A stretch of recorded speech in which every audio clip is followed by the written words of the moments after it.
Hello everyone, welcome back to our channel. I hope सब लोग अच्छे होंगे। तो आज हम स्टार्ट करने जा रहे हैं क्लास 11th का चैप्टर नंबर 4, जो कि है लॉज ऑफ मोशन। ये वाला चैप्टर आपने 9th क्लास में भी पढ़ा होगा। तो यहाँ पे क्या पढ़ेंगे हम?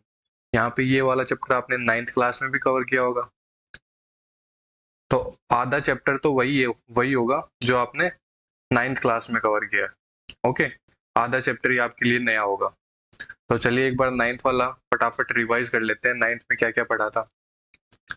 तो सबसे पहले हमने देखा था फोर्स। फोर्स क्या होता है? फोर्स क्या होता है? एनी पुश और पुल। कोई भी पुश या फिर पुल, किसी भी ऑब्जेक्ट को अगर हम पुश करते हैं या फिर पुल करते हैं तो हम फोर्स लगाते हैं। तो उसी को हम बोल देते हैं कि अगर हम कहीं पे पुश या फिर पुल लगा रहे हैं तो वो हमें क्या लगा रहे हैं? वहां पे फोर्स लगा रहे हैं। ओके, फॉर एग्जाम्पल कहीं भी आप एक ऑब्जेक्ट को यहाँ से पुश करके यहाँ खिसका दिया, तो वहां पे आपने क्या लगाया? फोर्स लगाया। आपने एक ट्रॉली को पुल करके यहाँ पे ले आए, तो यहाँ पे क्या किया? आपने फोर्स लगाया।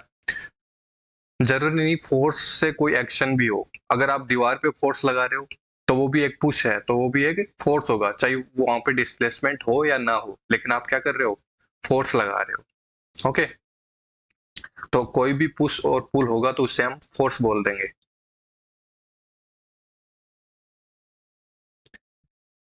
फिर अगला है इफेक्ट ऑफ फोर्स। फोर्स से हम क्या क्या चेंज कर सकते हैं? तो सबसे पहले हम देखते हैं, हम कोई भी स्टेशनरी ऑब्जेक्ट को मूव कर सकते हैं। कर सकते हैं। अगर कोई भी ऑब्जेक्ट यहाँ पे रेस्ट पे है तो हम फोर्स लगा के उसको क्या कर सकते हैं? मोशन में लेके आ सकते हैं। कर सकते हैं, नहीं कर सकते? अगर हम बोले कि एक बॉल रखी हुई है, उस पर फोर्स लगाया हमने, फुटबॉल है उस पर फोर्स लगाया, तो वो क्या हो गई? मोशन में आ गई। हमने उस पर किक मारी तो वो क्या गई? मोशन में आ गई। तो कोई भी स्टेशनरी ऑब्जेक्ट को हम मोशन में लेके आ सकते हैं फोर्स लगा के। दूसरा, हम कोई भी ऑब्जेक्ट अगर मूव कर रहा है तो फोर्स लगा के उसको स्टेशनरी कर सकते हैं, उसको रेस्ट पे लेके आ सकते हैं। आ सकते हैं। जैसे कि अगर कोई फुटबॉल है, वो मूव कर रही है, तो मैंने उसको रोक दिया, तो मैंने फोर्स लगा के उसको क्या किया? मैंने फोर्स लगा के उसको रेस्ट पे लेके आ गया। तो मूविंग ऑब्जेक्ट को हम फोर्स लगा के क्या कर सकते हैं? रेस्ट पे लेके आ सकते हैं, और रेस्ट वाले ऑब्जेक्ट को मोशन में लेके आ सकते हैं। तीसरा है, हम फोर्स लगा के क्या कर सकते हैं? Change the direction of velocity. हम किसी भी ऑब्जेक्ट की वेलोसिटी की डायरेक्शन चेंज कर सकते हैं फोर्स लगा के। कर सकते हैं। जैसे कि हम क्रिकेट खेल रहे हैं तो हम, जब हमारे पास बॉल आती है तो हम बैट से क्या करते हैं? उसकी डायरेक्शन चेंज कर देते हैं। अगर एक तरफ से आ रही है तो हम उसी तरफ वापस भेज देते हैं उसको। तो वहां पे क्या हुआ? हमने फोर्स लगाया और उसकी वेलोसिटी की डायरेक्शन चेंज हो गई। ओके, तो यहाँ पे हम क्या कर सकते हैं? फोर्स से डायरेक्शन भी चेंज कर सकते हैं किसी भी ऑब्जेक्ट की। और क्या कर सकते हैं हम उसकी स्पीड को भी चेंज कर सकते हैं। स्पीड को भी चेंज कर सकते हैं। अगर कोई ऑब्जेक्ट 5 मीटर पर सेकंड से मूव कर रहा है तो हमने उस पर फोर्स लगा के हम क्या कर सकते हैं? उसकी स्पीड चेंज कर सकते हैं, उसको 10 मीटर पर सेकंड पे लेके आ सकते हैं। लेके आ सकते हैं, नहीं लेके आ सकते? तो फोर्स लगा के हम ये काम कर सकते हैं। ओके, और और क्या कर सकते हैं? हम उसकी शेप और साइज को भी चेंज कर सकते हैं। Change the shape and size of the object. Object की शेप और साइज को भी चेंज कर सकते हैं। फॉर एग्जाम्पल एक बैलून है, उसको हम उसके ऊपर अगर फोर्स लगाएंगे तो वो क्या होगा, पिचक जाएगा। तो वहां पे क्या हुई, साइज चेंज हो गई, शेप चेंज हो गई बैलून की। ओके, तो फोर्स लगा के हम क्या कर सकते हैं, बैलून की शेप और साइज को चेंज कर सकते हैं, किसी भी ऑब्जेक्ट की शेप और साइज को चेंज कर सकते हैं। तो इन चार को तो हम बोलते हैं, क्या बोलते हैं, स्टेट ऑफ मोशन, और ये हो गया शेप एंड साइज। तो किसी फोर्स लगा के हम किसी भी ऑब्जेक्ट की स्टेट को चेंज कर सकते हैं। स्टेट मतलब ये वो रेस्ट पे है या फिर मोशन पे है, उसकी वो वाली स्टेट चेंज कर सकते हैं हम। ओके, तो किसी फोर्स लगा के हम किसी भी ऑब्जेक्ट की स्टेट चेंज कर सकते हैं या फिर उसकी शेप एंड साइज चेंज कर सकते हैं। ओके,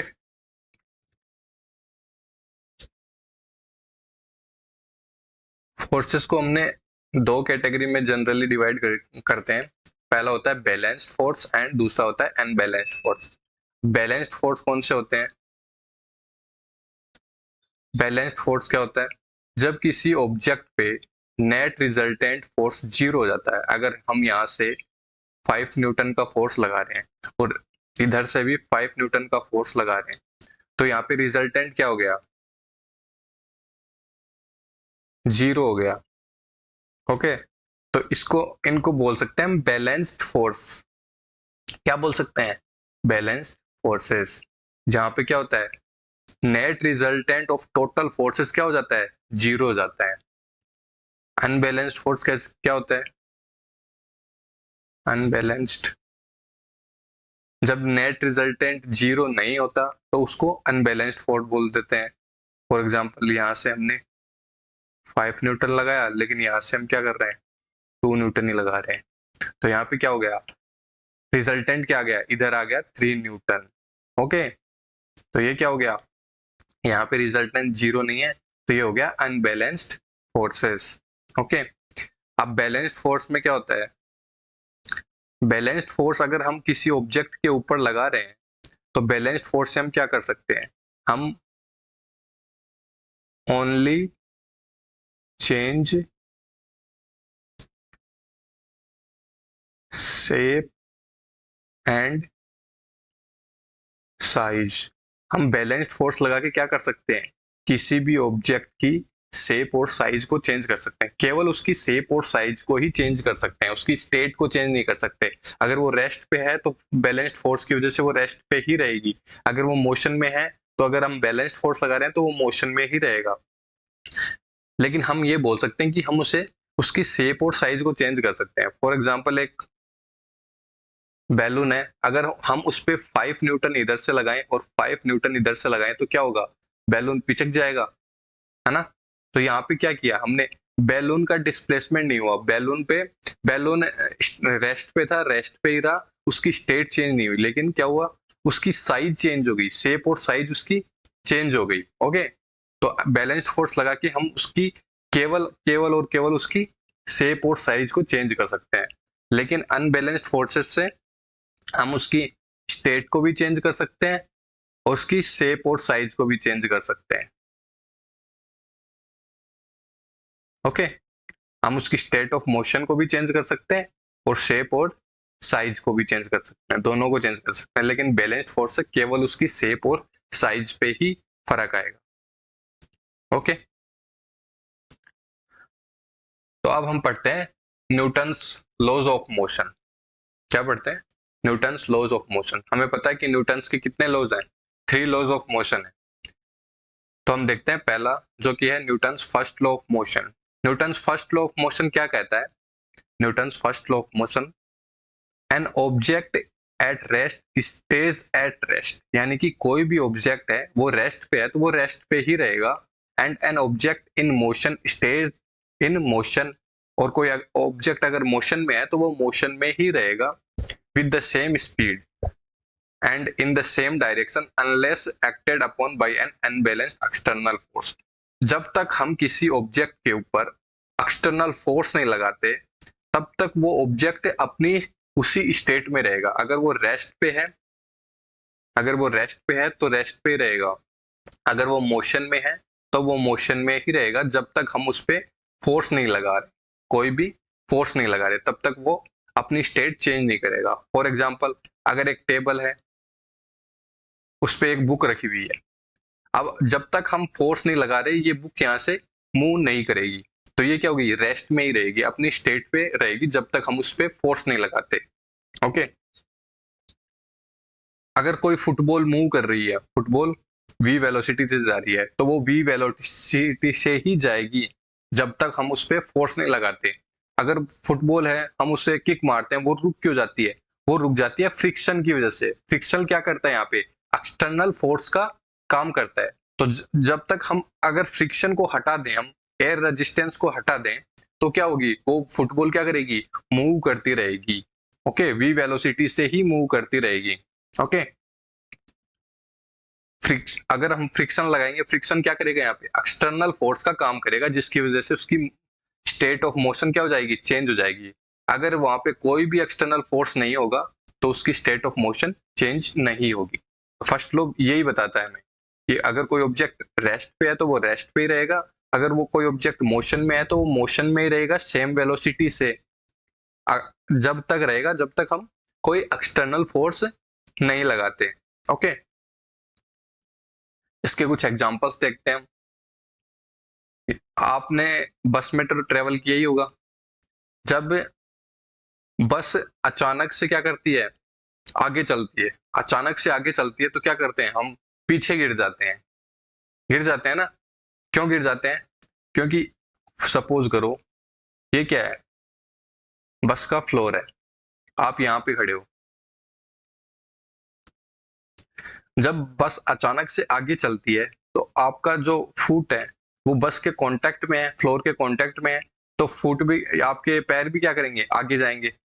लेकिन लेकिन आपकी जो अपर बॉडी है, अपर बॉडी क्या कह रही है कि मैं तो न्यूटन्स के फर्स्ट लॉ को फॉलो करूंगी, मेरे ऊपर कोई फोर्स नहीं लगा तो मैं यहीं पे रहूंगी, रेस्ट में ही रहूंगी।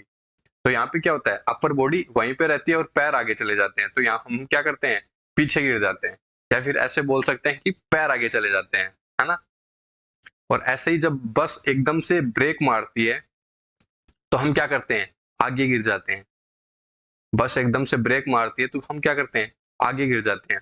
अब ब्रेक मारेगी तो क्या करेंगे, बस बस है वो रुक जाएगी, तो हमारे पैर भी क्या होंगे, बस के कांटेक्ट में हैं, तो वो भी क्या करेंगे, रुक जाएंगे। लेकिन अपर बॉडी क्या थी, मोशन में है अभी भी, तो वो क्या करेगी, मेरे पे कोई फोर्स नहीं लगा तो मैं मोशन में ही रहूंगी, तो अपर बॉडी क्या करेगी, अपर बॉडी आगे जाने की कोशिश करेगी। ओके, तो हम आगे गिर जाएंगे। ओके, दूसरा एग्जांपल हम लेते हैं।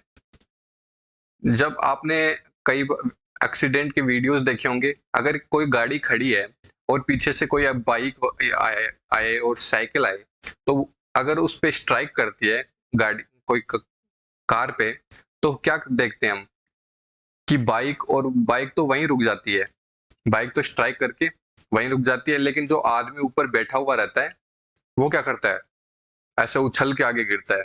ये क्यों होता है, क्योंकि जब जैसे ही इसने स्ट्राइक किया तो बाइक तो क्या होगी, रेस्ट पे आने की कोशिश करेगी, लेकिन जो ऊपर बैठा है उसके पास तो वेलोसिटी थी, इनिशियल बाइक के पास भी वेलोसिटी थी और उतनी ही वेलोसिटी ड्राइवर के पास थी। ओके, तो क्या करेगी, जैसे ही स्ट्राइक हुआ तो बाइक तो वहां पे रेस्ट पे आने की कोशिश करेगी, लेकिन जो ऊपर बैठा है, उसके ऊपर जो ड्राइवर बैठा है, वो क्या करेगा, उसके पास तो वेलोसिटी v है, तो वो क्या बोलेगा, मैं तो न्यूटन्स के फर्स्ट लॉ को फॉलो करूंगा। वो क्या कहता है, मैं मोशन में था तो मैं मोशन में रहूंगा, तो वो क्या करेगा, उसी वेलोसिटी से आगे जाने की कोशिश करेगा, तो वो क्या करेगा, बाइक से उछल के आगे गिरेगा। ये भी एक क्या है, न्यूटन्स फर्स्ट लॉ का एग्जाम्पल है। फिर हम देखते हैं, जब हम कार में बैठते हैं तो हम सीट बेल्ट लगाते हैं। सीट बेल्ट अगर हम नहीं लगाएं और अचानक से गाड़ी को रोकें तो क्या करेगी, हमारी लोअर बॉडी तो क्या है, सीट के कांटेक्ट में है, तो अचानक से रुकेगी तो लोअर बॉडी तो सीट के साथ साथ रुक जाएगी, लेकिन अपर बॉडी क्या करेगी, अपर बॉडी बोल रही है कि मैं तो मोशन में थी, मैं तो मोशन में रहूंगी, तो वो क्या करेगी, आगे जाने की कोशिश करेगी, और आगे जाके स्टेयरिंग पे ना टकरा जाए इसलिए हम क्या करते हैं, सीट बेल्ट लगाते हैं। ओके, सीट बेल्ट इसलिए लगाते हैं ताकि हम आगे जाके टकरा ना जाए। सीट बेल्ट हमें क्या करता है, वहीं रोक लेता है। ठीक है, तो ये भी क्या है, न्यूटन्स फर्स्ट लॉ का एक एग्जाम्पल है। ओके, तो ये हो गए उसके कुछ एप्लीकेशंस। फिर हम देखते हैं आगे इनर्शिया। इनर्शिया क्या होता है, ये न्यूटन्स फर्स्ट लॉ से ही रिलेट करता है। इनर्शिया क्या होता है, property of a substance to resist the change in state of object. की ऑब्जेक्ट की वो प्रॉपर्टी जो क्या करती है, उसके मोशन को, उसकी स्टेट को चेंज होने से रोकती है। ओके, तो उसे बोलते हैं हम इनर्शिया। इनर्शिया यहाँ पे दो प्रकार का होता है। पहला होता है inertia of rest. Inertia of rest क्या होता है, डायरेक्टली प्रोपोर्शनल होता है मास के।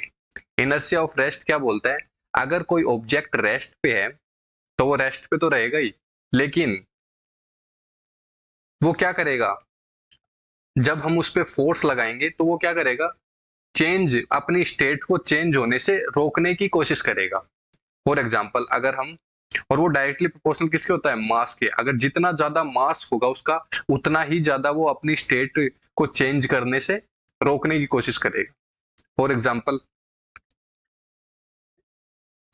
यहाँ पे एक बॉक्स है 5 kg का और एक बॉक्स है 50 kg का।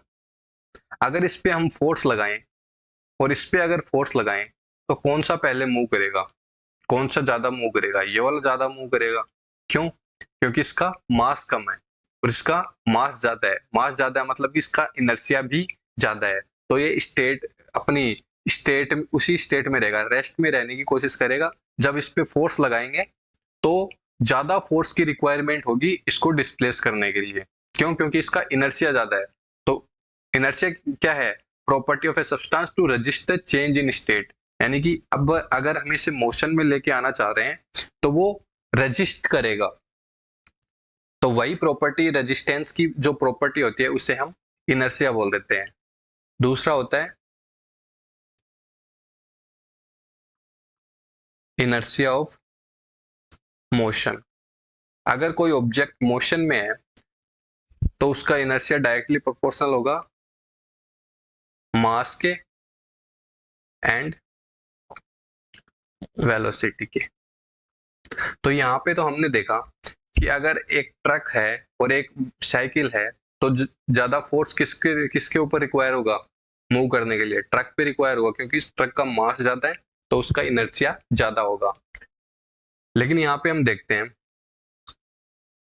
कि अगर कोई ऑब्जेक्ट मूव कर रही है, जैसे कि ट्रक आ रहा है, एक ट्रक आ रहा है और एक साइकिल आ रही है, और एक क्या आ रही है, साइकिल आ रही है। तो किसको रोकने के लिए कम फोर्स की रिक्वायरमेंट होगी और किसको रोकने के लिए ज्यादा फोर्स की रिक्वायरमेंट होगी। तो साइकिल को रोकने के लिए ज्यादा कम फोर्स की रिक्वायरमेंट होगी, हमें पता है, क्योंकि साइकिल का मास क्या है, कम है। वहीं ट्रक का मास ज्यादा है तो उसे रोकने के लिए ज्यादा फोर्स की रिक्वायरमेंट होगी, है ना। तो ये तो हो गया मास का कॉन्सेप्ट। लेकिन वेलोसिटी का क्या होता है, अगर दो साइकिल हैं, एक 5 मीटर पर सेकंड से आ रही है और एक 20 मीटर पर सेकंड से आ रही है, अब किसको रोकने के लिए ज्यादा फोर्स की रिक्वायरमेंट होगी। अब 20 मीटर पर सेकंड वाले को रोकने के लिए ज्यादा फोर्स की रिक्वायरमेंट होगी। सही कहा, क्यों होगी, क्योंकि इसके पास वेलोसिटी ज्यादा है। तो इनर्शिया ऑफ मोशन किसके प्रोपोर्शनल होता है, मास के भी प्रोपोर्शनल होता है और वेलोसिटी के भी प्रोपोर्शनल होता है। ओके,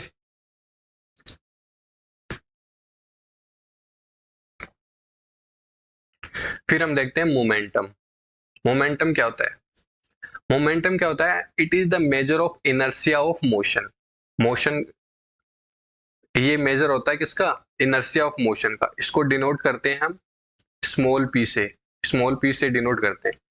और इसका एक और फॉर्मूला होता है जो होता है कि momentum is product of mass and velocity.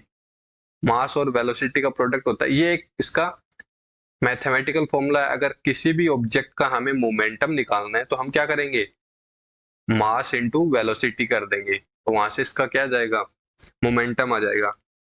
Momentum क्या होता है, एक वेक्टर क्वांटिटी होता है, वेलोसिटी एक वेक्टर क्वांटिटी है, तो मोमेंटम क्या होता है, एक वेक्टर क्वांटिटी होता है। इसकी एसआई यूनिट क्या होती है, इसकी एसआई यूनिट होती है केजी मीटर पर सेकंड। मास के लिए केजी आ गया और वेलोसिटी के लिए मीटर पर सेकंड आ गया, तो केजी मीटर पर सेकंड हो जाएगी। ओके, यहां से हम क्या बोल सकते हैं, अगर कोई ऑब्जेक्ट रेस्ट पे है, अगर कोई ऑब्जेक्ट रेस्ट पे है तो उसकी वेलोसिटी क्या होगी, जीरो होगी। अगर उसकी वेलोसिटी जीरो होगी तो उसका मोमेंटम भी क्या होगा, जीरो होगा। ओके, अब हम देखते हैं Newton second law of motion. Newton second law of motion, Newton second law of motion क्या कहता है, the rate of change of momentum of a body is directly proportional to the applied force and takes place in the direction in which the force acts. ये बोलता है कि rate of change of momentum होता है, जो momentum क्या होता है, mv, rate of change of momentum means D P by D T, ये होता है rate of change of momentum, और ये डायरेक्टली प्रोपोर्शनल होता है किसके, फोर्स के प्रोपोर्शनल होता है। ओके, तो यहां से हम क्या लिख सकते हैं, force directly proportional by D P by D T, और हम इसे क्या लिख सकते हैं, फोर्स इज इक्वल्स टू के D P by D T. जब प्रोपोर्शनलिटी कांस्टेंट हटे, साइन हटेगा तो ये कांस्टेंट आएगा। ओके, लेकिन एक्सपेरिमेंटली जब कैलकुलेट किया गया तो के की वैल्यू क्या आई, 1 आती है यहाँ से, तो यहाँ से क्या हो जाएगा, F is equals to D P by D T, ये हो जाएगा। ओके, अगर इसको आगे हम फर्दर लिखना चाहें तो हम इसे लिख सकते हैं, F is equals to D P by D T, and D P क्या है, momentum, M V by D T. यहाँ से जनरली मास को हम कांस्टेंट ले लेते हैं, तो मास बाहर आ जाएगा और ये क्या आ जाएगा, dv बाई dt। तो यहाँ से हम क्या लिख सकते हैं, force equals to m, dv by dt को क्या लिख सकते हैं हम, एक्सेलरेशन, तो ये आ जाएगा फोर्स इक्वल्स टू ma। ये हमारा पहला फॉर्मूला निकल के आता है यहाँ से मास का। यहाँ से हमें सेकेंड लॉ से फॉर्मूला मिलता है। सेकेंड लॉ क्या कह रहा है कि जितना rate of change of momentum है वो डायरेक्टली प्रोपोर्शनल है फोर्स के। इसका मतलब क्या है वो समझते हैं। इसका मतलब ये है कि अगर किसी ऑब्जेक्ट की वेलोसिटी का चेंज, अगर वेलोसिटी में चेंज ज्यादा होगा, अगर, तो उस पर फोर्स रिक्वायरमेंट ज्यादा होगा। फॉर एग्जांपल, अगर हम किसी ऑब्जेक्ट की वेलोसिटी को 5 मीटर पर सेकेंड से क्या कर रहे हैं, 10 मीटर पर सेकेंड लेके जा रहे हैं, सपोज करो ये काम कर रहे हैं हम 5 सेकेंड्स में, और एक और काम कर रहे हैं, इसी ऑब्जेक्ट को अगर हम 5 मीटर पर सेकेंड से 50 मीटर पर सेकेंड पे लेके जाएं 5 सेकेंड्स में ही, तो यहाँ पे क्या होगा, rate of change of velocity कौन से में ज्यादा चेंज हो रही है, वेलोसिटी, इस वाले में वेलोसिटी क्या हो रही है, ज्यादा चेंज हो रही है, तो इसमें मोमेंटम भी ज्यादा चेंज होगा, क्योंकि मोमेंटम क्या होता है, m इंटू वी, तो मोमेंटम भी इसमें ज्यादा चेंज होगा। तो ज्यादा मोमेंटम चेंज होने के लिए हमें इसमें क्या करना पड़ेगा, ज्यादा फोर्स की रिक्वायरमेंट होगी, ज्यादा फोर्स की रिक्वायरमेंट होगी। अगर इसमें F1 फोर्स की रिक्वायरमेंट हो रही है और इसमें F2, तो F2 क्या हो जाएगा, ज्यादा हो जाएगा F1 से। तो यही सेकंड लॉ कहता है कि अगर rate of change of momentum ज्यादा है तो उसमें फोर्स की रिक्वायरमेंट भी ज्यादा होगी। और अगर एक और मैं एग्जांपल लूं, अगर ये 5 मीटर पर सेकंड से चल रहा था और ये 5 सेकंड्स में 10 मीटर पर सेकंड पे आ गया, और एक और है जो 5 मीटर पर सेकंड से चल रहा था और ये 1 सेकंड में 10 मीटर पर सेकंड पे आ गया, तो इसमें क्या होगा, इसमें क्या है, वेलोसिटी चेंज तो सेम है लेकिन इसमें टाइम कौन से में कम लग रहा है, इसमें कम लग रहा है। तो जिसमें टाइम कम लगेगा, जिसमें टाइम कम लगेगा, अगर टाइम 1 सेकेंड लगा तो फोर्स की रिक्वायरमेंट क्या हो जाएगी, ज्यादा हो जाएगी। कम टाइम में अगर किसी भी ऑब्जेक्ट का हम मोमेंटम चेंज करते हैं, कम टाइम में किसी भी ऑब्जेक्ट का मोमेंटम चेंज करते हैं, तो उसमें भी क्या होता है, फोर्स की रिक्वायरमेंट ज्यादा होती है।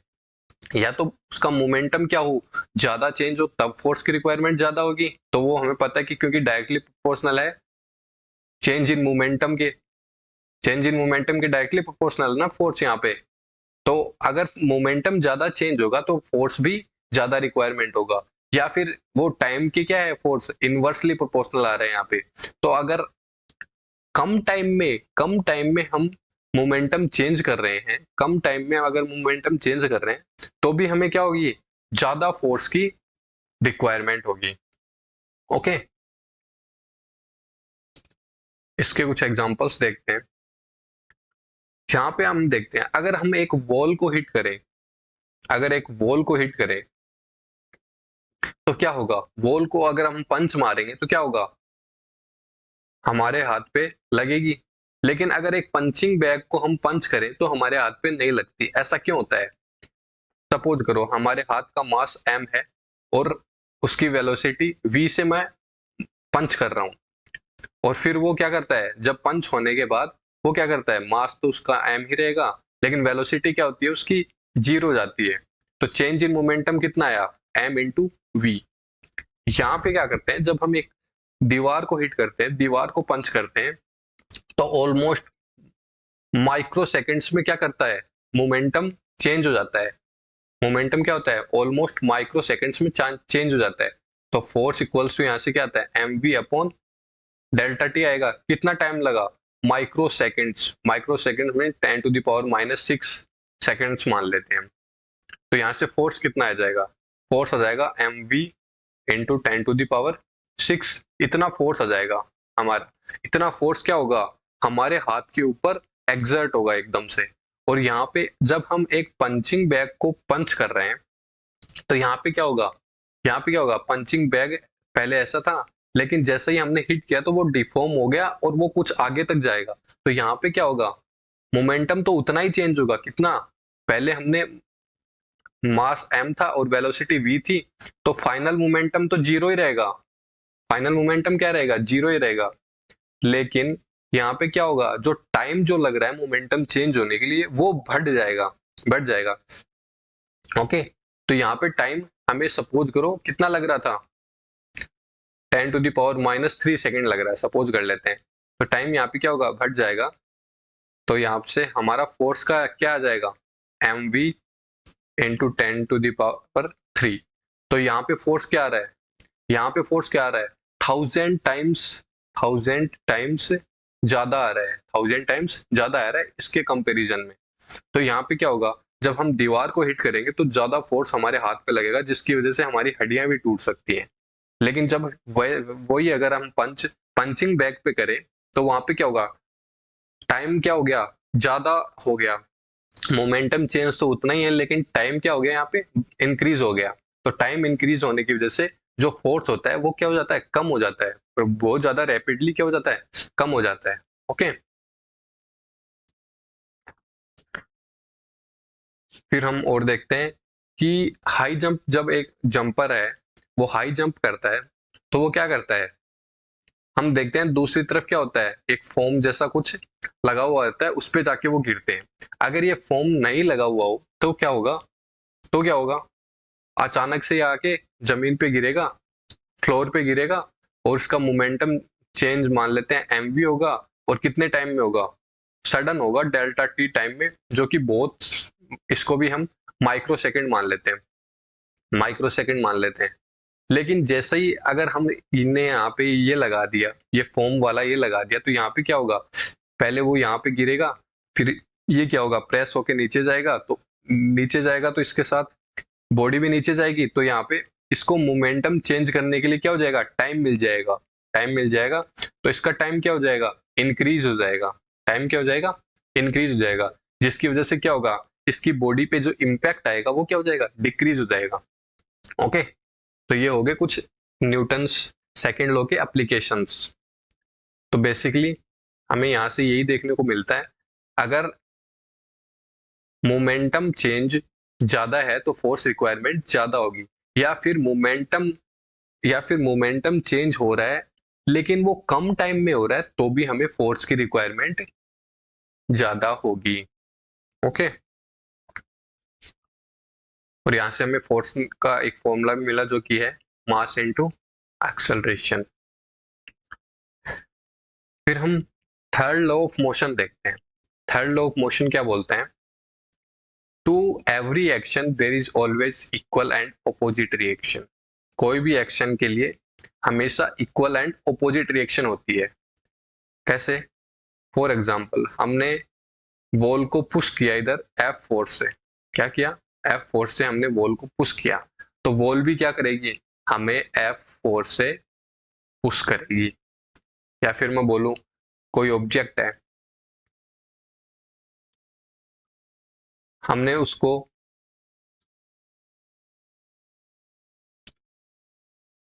एक ऑब्जेक्ट है, ये दूसरा ऑब्जेक्ट है। मैं अगर बोलूं कि ये वाला ऑब्जेक्ट इस ऑब्जेक्ट पे 5 न्यूटन का फोर्स लगा रहा है, तो वहां पे एक ऑपोजिट एंड इक्वल रिएक्शन भी होगी। ये वाला ऑब्जेक्ट भी क्या करेगा?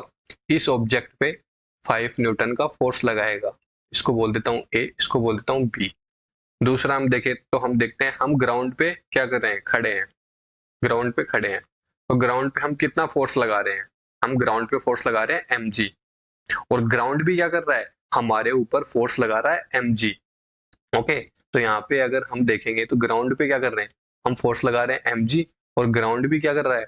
हमारे ऊपर फोर्स लगा रहा है mg। तो यहाँ पे क्या होता है? जब भी कोई एक्शन होती है उसका क्या होता है? इक्वल एंड ओपोजिट रिएक्शन होता है। Equal in magnitude and opposite in direction.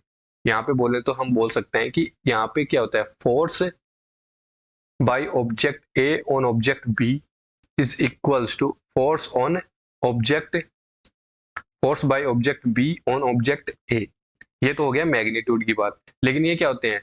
Direction में भी ऑपोजिट होते हैं, तो हम इसको ये बोल सकते हैं। ओके, तो थर्ड लो क्या बोलता है?